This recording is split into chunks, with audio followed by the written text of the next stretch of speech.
अस्सलाम वालेकुम। मैं उम्मीद करता हूँ सब लोग खैरियत से होंगे। आज की वीडियो बहुत इंपॉर्टेंट है, आखिर तक ज़रूर देखें और मेरे चैनल को सब्सक्राइब लाजमी कीजिए। असर हाजिर में हर घर में कोई ना कोई मेंटल डिसऑर्डर का शिकार है। कोई डिप्रेस्ड है तो कोई एनजाइटी में है और कोई ऑब्सेसिव कंपल्सिव डिसऑर्डर का शिकार है।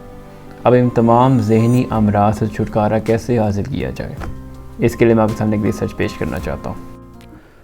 कंट्रीफॉल मैगज़ीन के एक मज़मून के मुताबिक बारिश आपकी गमगीन और बेचैन हालत को खुशी में बदल सकती है।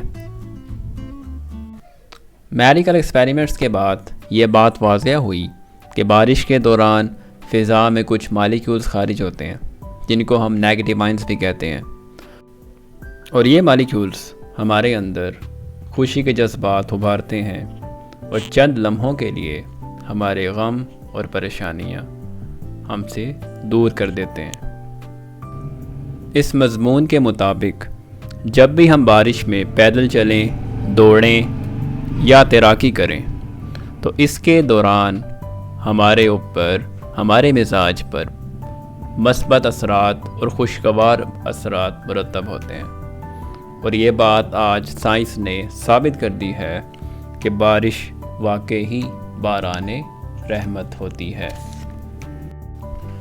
नेगेटिव आयंस वो एटमॉस्फेरिक मॉलिक्यूल्स हैं जो इलेक्ट्रोलाइसिस के प्रोसेस से गुजरते हैं, और ये मॉलिक्यूल्स दरियाओं, साहिलों और पहाड़ों पर वाफिर मिकदार में पाए जाते हैं, जहाँ रवां पानी की लहरें इन मॉलिक्यूल्स को तोड़ती हैं। और जब समंदर की मौजें टूटती हैं और आबशार बुलंदी से नीचे की तरफ गिरते हैं, तब भी ये मॉलिक्यूल्स मौजूद होते हैं, और जब बारिश होती है उसके बाद भी ये फ़िज़ा में ख़ारिज होते हैं।